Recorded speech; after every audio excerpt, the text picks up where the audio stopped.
किसी भी देश के विकास में बुनियादी इंफ्रास्ट्रक्चर का सबसे अहम योगदान होता है।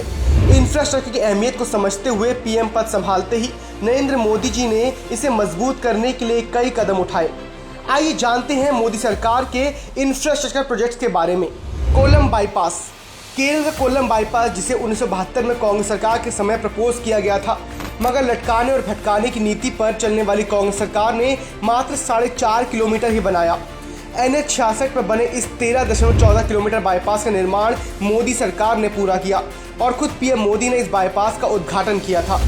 इसके साथ ही NH 66 पर 26 किलोमीटर लंबे तिरुवनंतपुरम बाईपास कजाकुट्टम से मुक्कोला के बीच पुल को भी मोदी सरकार ने अक्टूबर 2020 तक चालू कर दिया। Bidar Kalaburagi railway line project. Bidar Kalaburagi railway project को कांग्रेस सरकार ने लटकाने की नीति के कारण पूरा नहीं होने दिया था। पीएम मोदी के अनुसार 400 करोड़ से भी कम खर्च में पूरा होने वाला ये प्रोजेक्ट कांग्रेस नीति के कारण उसकी लागत 300% तक बढ़कर 1542 करोड़ रुपए से अधिक हो गई। जो काम 3 साल में होना चाहिए था, उसमें 17 साल लग गए, जिसे फिर मोदी सरकार ने ही पूरा किया और 2017 में प्रधानमंत्री नरेंद्र मोदी ने इसका उद्घाटन कर कर्नाटक के लोगों को सौगात दी।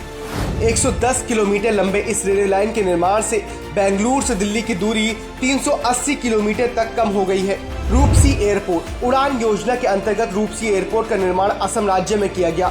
447 एकड़ में फैला ये एयरपोर्ट उत्तर पूर्वी क्षेत्र के लिए बहुत महत्वपूर्ण है। रूपसी एयरपोर्ट बांग्लादेश, भूटान और चीन बॉर्डर के बहुत नजदीक है, जिससे इसकी स्ट्रेटेजिक उपयोगिता और अधिक बढ़ जाती है। उत्तर पूर्वी क्षेत्र के साथ इससे भूटान में भी एयर कनेक्टिविटी बेहतर हुई और पर्यटन को बढ़ावा मिला। फरवरी 2019 में इस एयरपोर्ट का निर्माण कार्य शुरू किया गया था, जिसे मई 2021 तक पूरा कर लिया गया है। पोंगयोंग एयरपोर्ट। सिक्किम का पहला और देश का 100वां एयरपोर्ट बना पोंगयोंग एयरपोर्ट, जो समुद्र तल से 4500 फीट ऊंचाई पर स्थित है। यह एयरपोर्ट राजधानी गंगटोक से करीब 33 किलोमीटर की दूरी पर है। इस एयरपोर्ट के बन जाने से इस राज्य के पर्यटन को काफी बढ़ावा मिला है।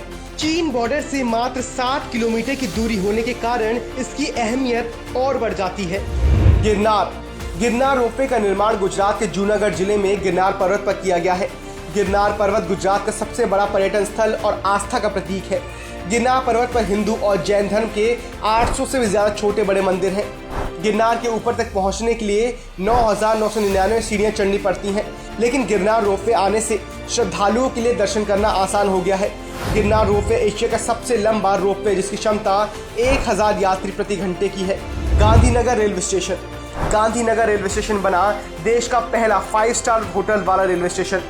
यहाँ अत्याधुनिक तकनीकी एयरपोर्ट जैसा feel, luxury hotel, theme based lighting, interfaith prayer hall और सेपरेट बेबी फीडिंग रूम समेत तमाम सुविधाएं हैं। 71.50 करोड़ की लागत से पीएम मोदी के ड्रीम रेलवे स्टेशन का पुनर्विकास कार्य किया गया। Eastern peripheral expressway. Eastern peripheral expressway, जिसे कुंडली गाजियाबाद पलवल एक्सप्रेसवे से भी जाना जाता है, हरियाणा और उत्तर प्रदेश से होकर गुजरने वाला 135 किलोमीटर लंबे 6 लेन वाले इस एक्सप्रेसवे की आधारशिला 2015 में मोदी ने रखी थी और काम शुरू होने के बाद रिकॉर्ड 500 दिन में इसका कंस्ट्रक्शन पूरा कर लिया गया।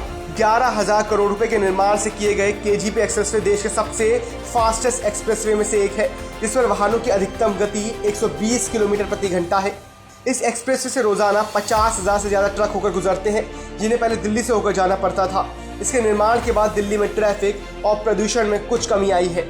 कांग्रेस सरकार जहां सिर्फ गिने चुने प्रोजेक्ट लाती थी और उनका भी बस शिलान्यास करके उन्हें कई सालों तक लटका कर रखती थी, वहीं मोदी सरकार ने देश की प्रगति के लिए आधुनिक इंफ्रास्ट्रक्चर के निर्माण पर जोर दिया है और तय सीमा में काम पूरा हो, उसके लिए मोदी जी खुद ध्यान रखते हैं। इसी का नतीजा है कि प्रोजेक्ट्स रिकॉर्ड समय पूरे किए जा रहे हैं।